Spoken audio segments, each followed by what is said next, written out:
everyone and welcome to today's video. Today's video is going to be about how to set up Kick channel for the first time.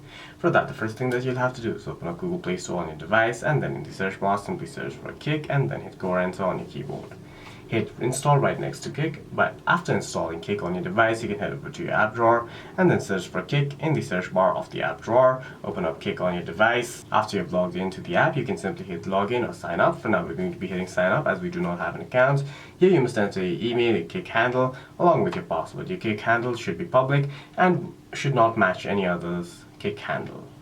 You can then hit sign up, or you can also continue with Google, in which case also you'll have to fill in your information, or if you have already created an account, you can simply tap on login and then enter your email or Kick handle along with your password and then hit login or continue with Google if you have links to your Google account.